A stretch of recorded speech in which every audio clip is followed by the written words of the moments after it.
Welcome, everyone. I'm Adrian Scott Fine, Senior Director of Advocacy for the Los Angeles Conservancy. Thank you all for joining us today, and we welcome you here for People Plus Places, Keeping Legacy Businesses, Stories from Los Angeles.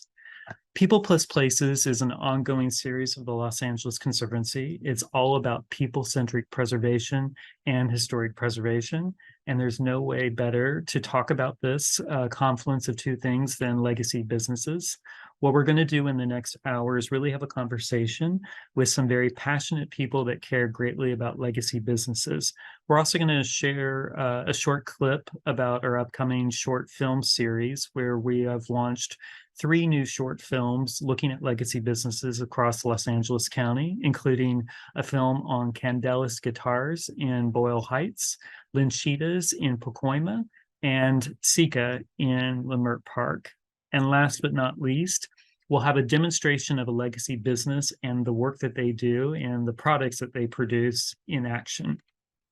Since late 2019, when the Los Angeles Conservancy initially launched our Legacy Business Initiative, a lot has happened to support long-time, long-serving, community-based and owned businesses, which is the reason we're here today, to celebrate our collaboration with Wells Fargo in providing much-needed grant funding to support legacy businesses throughout 2023.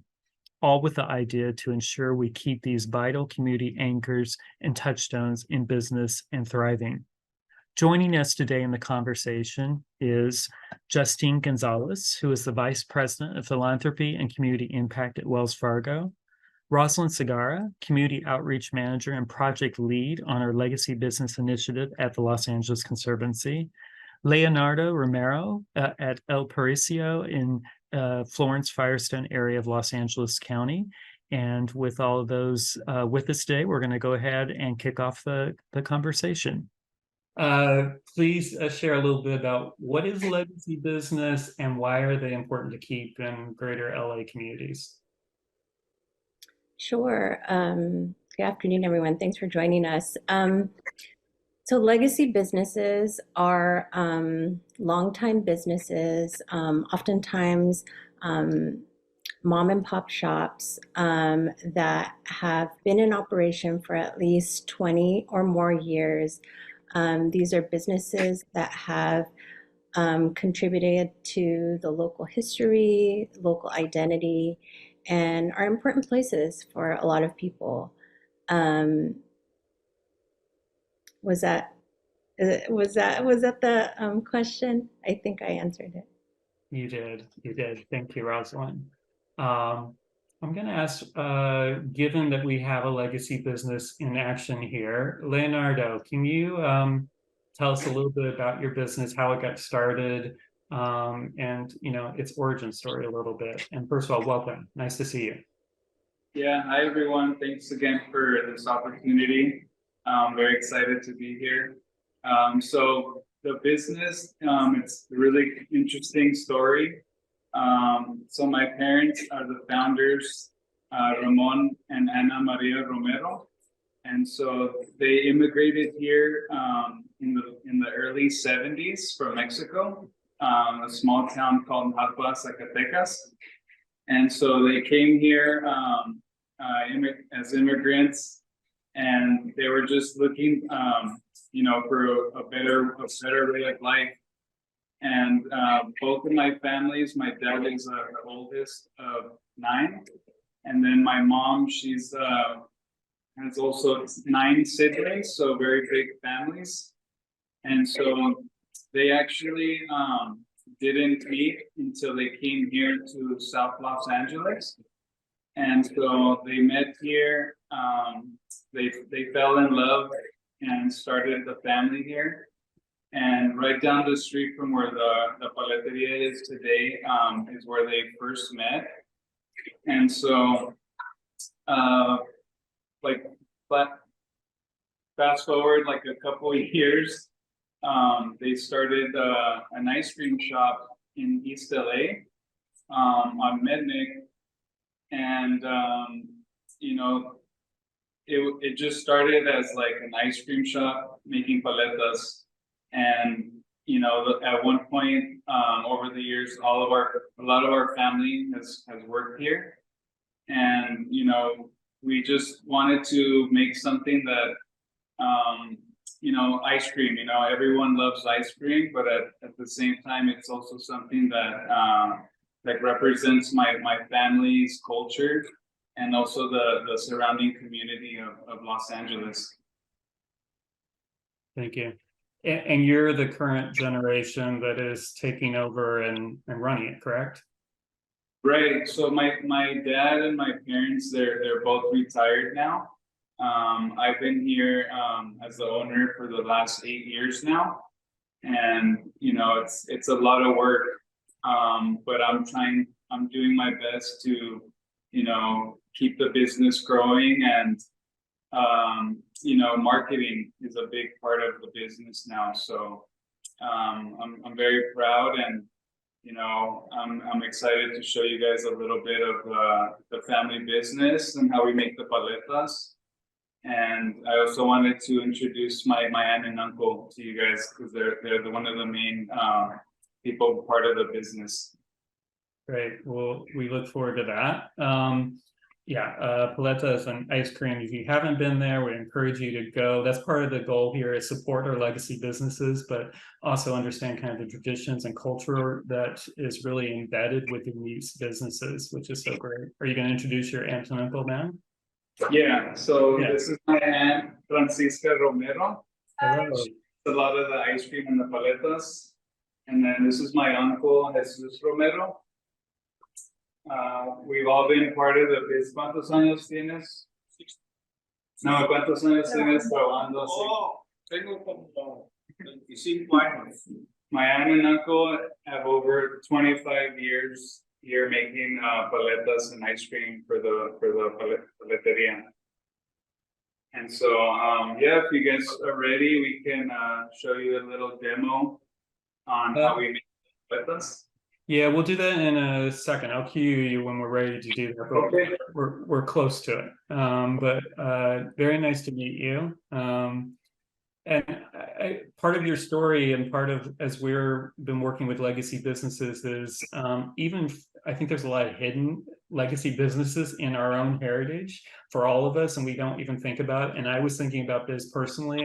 My grandparents were Julius and Anna Fine, who owned a corner grocery store for many years in Louisville, Kentucky. And honestly, I never thought of them as a legacy business until quite recently, and thinking about the hard work that they put into their community. And actually, I probably wouldn't be where I am today without that. So we all have these kind of hidden histories and legacy businesses in our own personal stories. But I was just curious to hear from Justine and also Rosalind, do you have any stories like that in your own families in terms of a legacy business that may be hidden away there?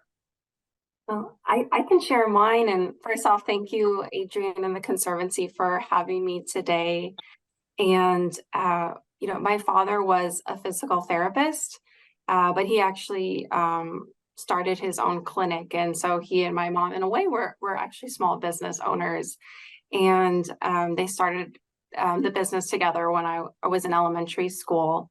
And I think for me, seeing them navigate the challenges of running their own business taught me a lot about resourcefulness and how to problem solve just about any kind of problem, because that's what you do as a small business owner, is you roll with the punches, and problems come up, you just figure out a way to solve them. And that's something I think about a lot when I am thinking about challenges that I have to face. And I think the other thing I saw that I remember often is just the sacrifices that small business owners make, always having to prioritize the needs of the business, maybe over personal time or family time. You invest so much of your time and yourself in your business, and that's something I just really admire about small business owners. Yeah, and the hard work. I mean, there is definitely a blurring of lines between your personal and professional life. It's basically one and the same, which we appreciate. Rosalind, I know you had, I think we were talking earlier, I think it's your mother and your aunt had a business. Yeah, actually, my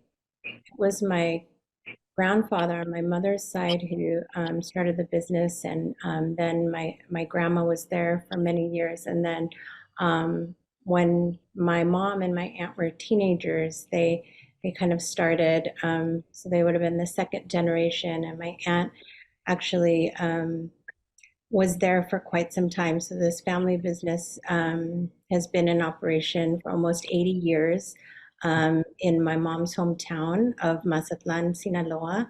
Abarrotes Meda is our small family store, which is kind of a dry goods store in that's located in kind of the historic core of Mazatlan in their Pino Suarez market. So that market has been in Mazatlan for about, I think this year or next year is going to be 125 years old. So my family's small business is part of that history. And I have so many fond memories of being at the store, celebrating holidays at the store. I totally get the like blurring of lines. I saw that firsthand.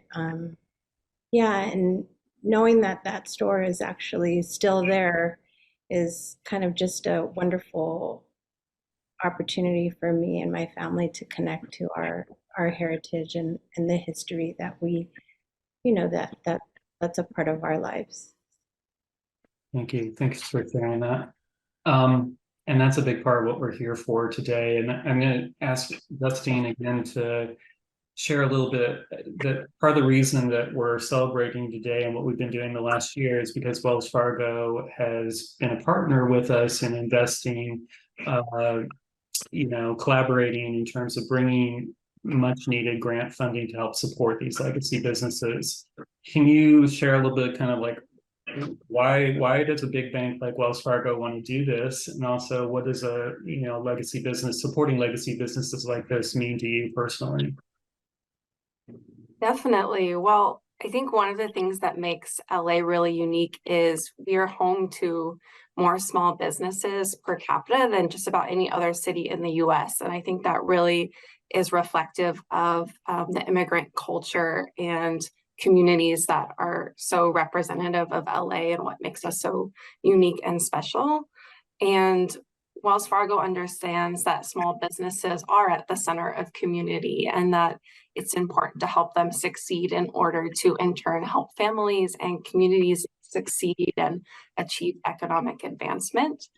And so through the Wells Fargo Foundation, during the pandemic, we actually donated about $420 million to nonprofits that support small businesses by providing training and business coaching, access to capital, and other resources that small businesses need to learn and grow. And I think legacy family businesses are especially important because when those types of businesses are able to flourish, we really see communities flourish and families able to, build that legacy and build generational wealth and well-being for their families. So that's on the Wells Fargo side. But I think for me personally, I just see small businesses as such an exciting way to really get to know our communities and what makes them unique.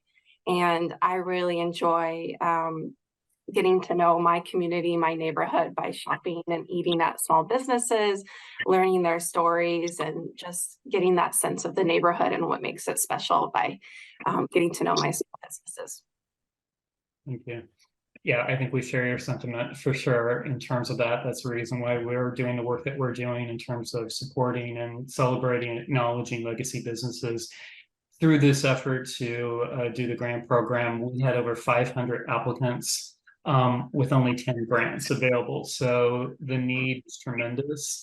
And I'm just going to ask Rosalind a little bit if you want to share some of the things that we were hearing in terms of the type of challenges that seem to be like at the top of the list in terms of what legacy businesses are facing. And certainly, Leonardo, you probably know this better than us in terms of this. You're on the first hand in the trenches doing this. But Rosalind, do you want to share some of those challenges just so it's clear?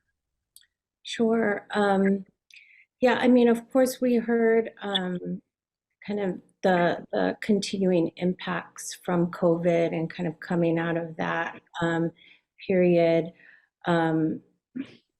We heard the need to support daily operations, questions of inventory, rent increases. There were unpaid bills during COVID that were impacting businesses. We heard the need to do tenant improvements, to ramp up online presence for businesses who may not have had kind of an online component before. So those were some of the top needs that we heard from our legacy businesses who applied to our grant. Great, thank you. Well, let's shift a little bit, and I'd like to show you a short little sizzle reel of some of the other legacy businesses that are part of the grant, the 2 grant rounds that we did in support with Wells Fargo. So you get a better sense of the businesses and the kind of the stories. And from there, it's also kind of again a teaser. Please check out the 3 films that have launched today again, that give you more of the story. And then we'll transition into Leonardo and actually see some making of some delicious treats. So let me go ahead and cue this up, and then we'll be ready to go. So just a second.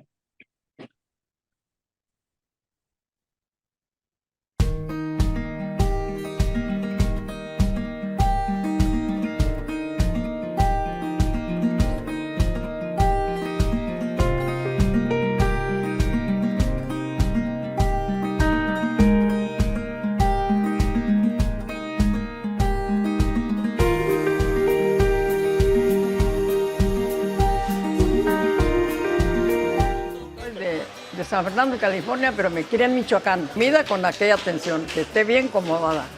No nomás al aventón. Gracias a Dios que Dios me ha dado el deseo de estar aquí ayudando a la comunidad y a toda la gente que quiera. Our store was, in the 70s, was very popular. There was no other store like it. We sold jewelry, art. We've always had a cultural atmosphere wherever we were, even when we was out on the street. The grant that we received from the Conservancy and from Wells Fargo, it makes you feel like somebody's out there watching and helping. What it represents is that somebody actually cares and says, we acknowledge you, and here we want to help you.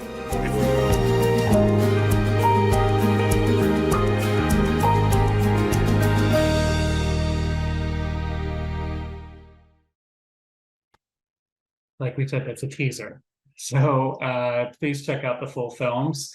They're actually really great in terms of, again, Candelas guitars in Boyle Heights, Lanchitas in Pacoima, and then Sika in Leimert Park. 3 amazing businesses and their stories. We wish we could have done videos for all 10 businesses, so that's in the works, or we'd like to do more with that. So let me turn over to Leonardo. You're on mute right now, so if you can unmute on your phone. Okay, you guys. Yeah, and it's all you. Show us kind of what you do. Okay, perfect. Okay, so I'm actually gonna start with a new flavor we just made is a fig.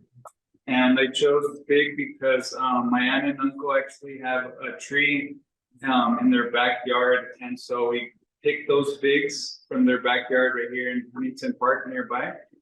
And we prepared a batch for you guys today. So let me get into it. So first what we do is we have the batch right here where my uncle usually prepares. And then what he does is we have the molds right here.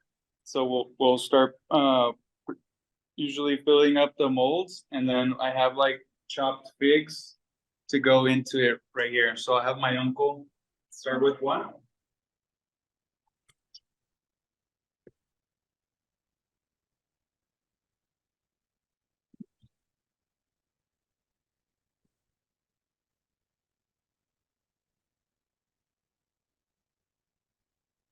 And the process is pretty straightforward. So we just get the fruit, we prep the fruit, and then we use an ice cream mix to mix the the paletas with.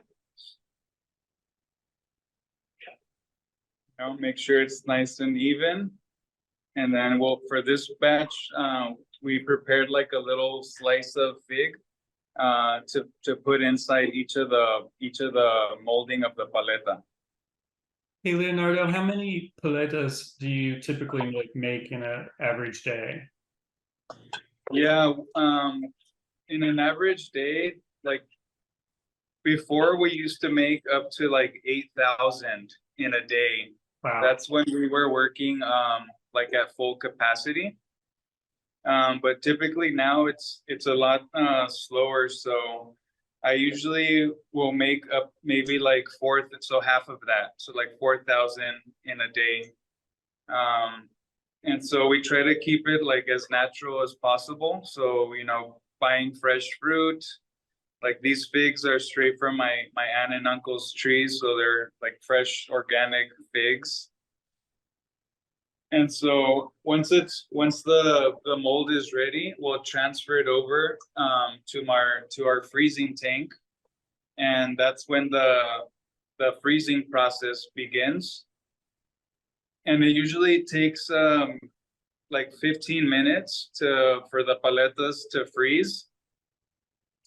And then after that is when we transfer it to like a little bath in order to pop the paletas out. So right now what we'll do is I'm gonna transfer one of these over to the cold bath water, to the tank water. And it goes right in here.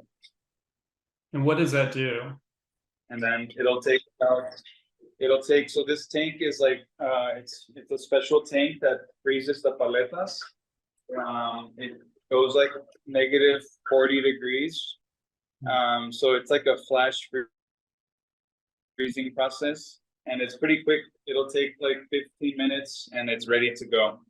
So then next I'll show you guys like the finished product.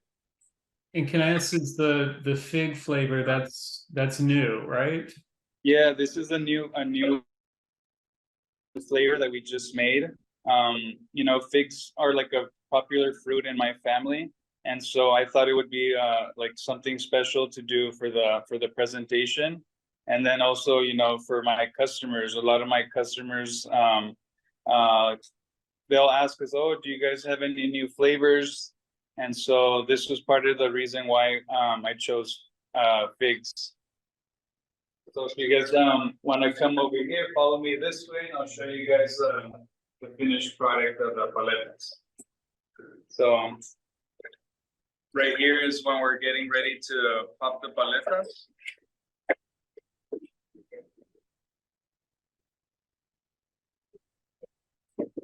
And there you have it, a beautiful, delicious big paleta. It looks delicious. For some that may not be familiar with paletas and they may think it's a popsicle, can you describe the distinction between a paleta and a popsicle? What makes this different? So I guess the main difference on that is the paletas are a Mexican treat. It's something that you find in your community, in your hometown. So these were very popular where my parents were from. And that was probably the difference, that using natural fruit, fresh ingredients. I think popsicles here, you think of something like more generic with like artificial, versus a paleta is something handmade and fresh made with fresh fruits. So these are our newest flavor, the fig paletas. Well, they look amazing. I'm ready to have one. They look so good. So you grew up obviously with the business. Question: are you completely tired of eating paletas, or have you had your fill, or is it you can never get enough of this? Considering you're around it all day long. Yeah. It's funny because I grew up here since I was a kid, And now I don't really have a big sweet tooth, to be honest. And I think it's because of, I grew up around all the ice cream.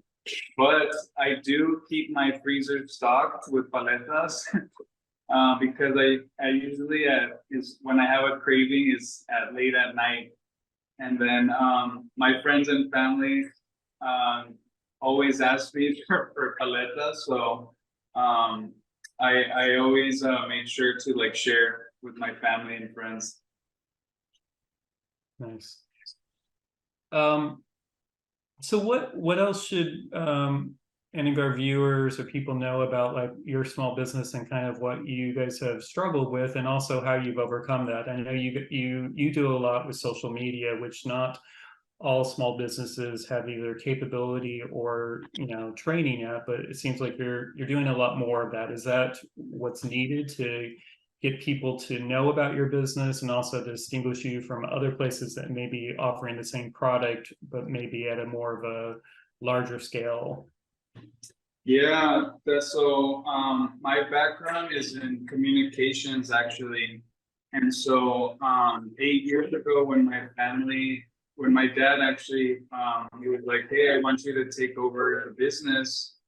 I was like, I was really overwhelmed.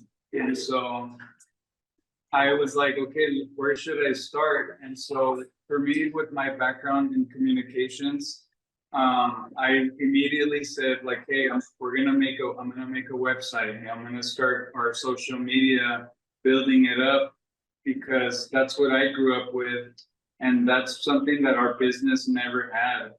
And so I knew that in order for the business to continue to succeed, I knew that I had to create like an online presence in the social media, and also marketing, being able to market to our residents here in the community, but also to all of Los Angeles and LA County. And that's something that I've noticed it's had a big impact ever since I started marketing more. And that's, I feel like, one of our advantages is because we've been in business since 1979, and we've kept it in the family. I've had many offers for like third-party companies or corporations to buy us out, and I refused, because this is my family's baby, this is their first business, and so I just felt that it was it was something that I needed to do, like continue my family's legacy, and bring something for the community as well. And when did you decide that you wanted to be the next in line to run the business? I'm sorry, I'm sorry, can you repeat that? Yeah, Leonardo, when did you first decide that you wanted to be the next one in line to take over and run the business? Because that's a question that often comes up with legacy businesses, is this idea of succession. Like, who's going to, after either the first generation or second generation, who's going to continue this? And that's part of this, the desire of legacy businesses, because they are part of these identities in our communities and anchors, and also just the traditions and the recipes. Like, having that endure over time is really part of the goal. Right. It's funny because I originally didn't want to work with a family business, and so my father, he came up to me and he was like, hey, I want you to take over the business. And so at first I was a little bit reluctant, but I quickly realized that this is something that I was meant to do. And so I've been working really hard, and those first few years were also very hard for me because I had to learn like quick on the fly. And it took me some time because it's also like, yeah, you're taking over the business, but you're also working with your family. And so it can be a little bit difficult. So that was a big challenge for me, just getting comfortable and being the leader of the business. And after those first few years is when I actually felt comfortable, and I was able to like take on the role as a leader of the business. And then it just started coming more naturally ever since. It's something that for me, I think it's very important, especially with my family, to just, you sometimes have to have difficult conversations as a leader. But at the end, we're all here as family.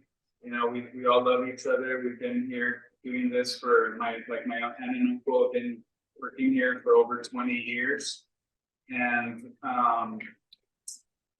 it's something that I'm very proud of, very, very proud of my family, because, they came here as immigrants, with no proper education, they never knew, nobody taught them this is how you run a business. And so it was a struggle, but, 44 years later, we're still here and we're still going strong. And that's what I feel like I'm here for, because, my parents only knew so much.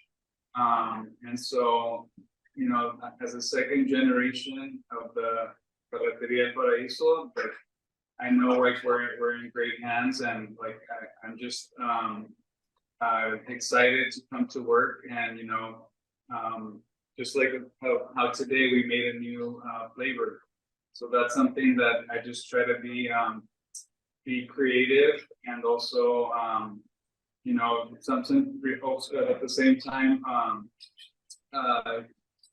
represent my family's culture, the Mexican culture, Hispanic culture. And that's this business is we're not just an ice cream shop. This is actually something where a lot of times I hear from my customers who tell us stories that they used to come here as a kid, and then now as adults they're bringing their families here for an ice cream. And I love hearing that. It never gets old. Yeah, we love hearing that as well. And I think we can all think of places like that if they didn't exist, it would be a major loss, both personally and to our communities and cultures, traditions. You mentioned family, which is kind of a core ingredient for a lot of legacy businesses. Can you share a little bit, and this probably my last question, but we've got a couple of questions from the audience. And certainly Justine or Rosalind, if you have any other questions for Leonardo, but how are you using the small grant that was provided? And I think you'd mentioned something about your employees and kind of family, but I'd be curious to kind of know more about that story. Yeah, so for the grants, like I mentioned before to Rosalind,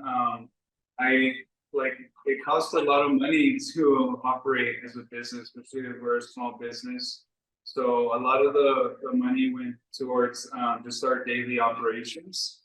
But at the same time, I wanted to reward my staff, my family, for their hard work. And so I gave everyone a small bonus as part of the grant funds. Lovely. Yeah, in terms of supporting people in the business and the families more than just employees. So appreciate all the work you're doing, and also being part of this today, and being kind of a guinea pig for us and showing us a demonstration. It's been very interesting to watch, and also I think I'm very hungry now, even though it's not lunchtime, but I want, well, I guess it is lunchtime, but I want a dessert right now. So I'd encourage you all to go out and support the business. A couple of questions have come up. Lizette was asking, What are some of your long-term plans for the business? What are you looking at in terms of, are you thinking of expanding or, broadening what you're offering or anything like that? Yeah, so part of one of the challenges that I know, because we're also a wholesaler, we sell wholesale.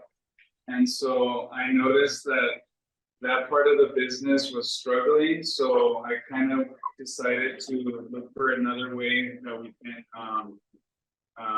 like offer our services. And so I started doing more catering with our paleta carts. So now, for your wedding or for your birthday party, you can actually rent one of our carritos or paleta carts and have our ice cream for your guests or your company events or your wedding, for example. And that's a big part of the business that I'm excited to continue growing. And I eventually also would love to open up another store. I'm just kind of still waiting for the right time for us, because that's like a whole nother animal that I'm not ready yet. And just continuing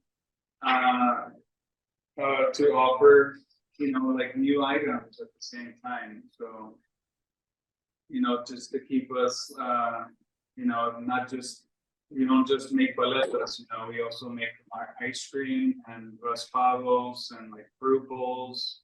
So it's like a constant thing that I'm always thinking of, trying to find new ways to market us and also to provide something different to the community.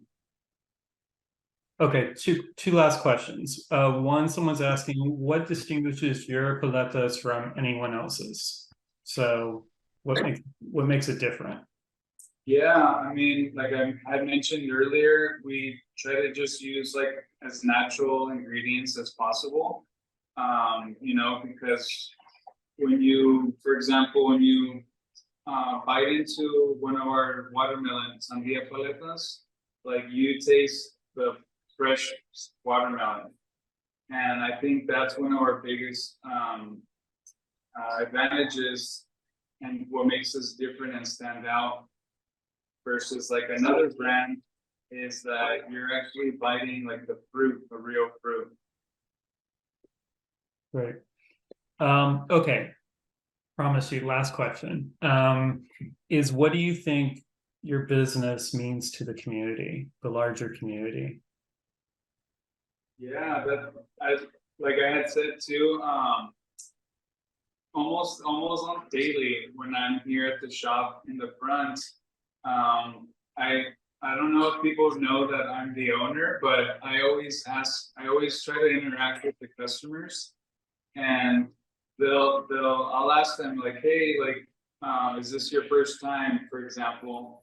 And then they'll tell me like, no, like this like I've been coming here since I was a little kid. And so like that just like makes me feel special and at the same time proud, because we're a real family owned here. Like my mom and dad founded it, my aunt and uncles work here. Like over the years, a lot of my other aunt and uncles and cousins have all worked here. And that's how, like, for me, that's how real family businesses should be, and I love hearing from like the local residents and just people who maybe they don't live here in the areas anymore, but they continue to come back and give us like commentary. Saying like, this is what I grew up, my childhood was coming here to El Paraiso for an ice cream or for paletas. And so that just tells me, that the community and, the people South Central, Florence-Firestone area, that they love our ice cream, our paletas. Thank you. If you're not following the business Leonardo El Paraiso on Instagram, please do. And then also please go to the business and try some paletas and ice cream. It's definitely worth it. If you're not in the area, it's worth the destination to go there. So again, thank you for sharing and being part of this. And also, if you haven't seen one of their paleta carts that Leonardo was mentioning, if a cart can be adorable, they have the cart. They're just these cute carts. You said they're originally from Mexico. I don't know when they date, what they date to, but they're old carts that have been refurbished and repainted, and they're just really wonderful in terms of part of the tradition. So again, thank you for everything you're doing. Thank you for being part of the program today. I'm going to turn over to Rosalind or Justine if you have any last minute or last comments or anything that you want to share before we close out. And again, thank everybody for being part of the program and being here today. So Rosalind, do you have anything? Thanks. I'm going to put the business website up on the chat for everyone to go check out. Stop by and say hello to Leonardo and family. Just want to say thank you to the Romero family for sharing their story with us, and we're so happy that we've been able to help in some small way. And I would just encourage the public to patronize these businesses in your neighborhoods and communities. We have been sharing short stories of local legacy businesses in LA County since 2019, and we love receiving more tips from the public of places that we should include. So definitely reach out to us at the LA Conservancy with your suggestions on that as well. Thank you all for joining. Thanks, Rosalind. And then Justine, I'd love to give you an opportunity. I also want to thank you and Wells Fargo again for helping us launch the grant program and being able to support legacy businesses. Yes, well, I just want to say thank you to Leonardo. I've had your paletas and they're delicious. So I'm really looking forward to coming back and having another one soon. And thank you to the Conservancy for launching this program. Rosalind, I know you did so much work to go out and find these businesses and really hear their stories and find ways to share them with us so that we can all go out and support them. So thank you to the whole Conservancy staff for all that you're doing and for the chance to be part of this. Thank you. No, thanks. And thank everybody for please joining us. Thank you for joining us today for People Plus Places. And again, Leonardo, thank you for being so willing to give a demonstration, and to your family for showing us kind of how you make in terms of what you sell, which is great experience for us to kind of see the behind the scenes. Again, please go to our website, go to our YouTube channel. The 3 new short films are now live and available. Please check them out. We'll be distributing them in other kinds of ways. This program will also be available on our YouTube channel within a day or so. So please check it out there or share it with other folks. And then last but not least, as has already been said, but please support legacy businesses. They do incredible work and they are really important to our community. So there's lots of different ways to support them. So again, thanks for being here, and we hope to see you soon. Bye, everyone. Thank you. Bye.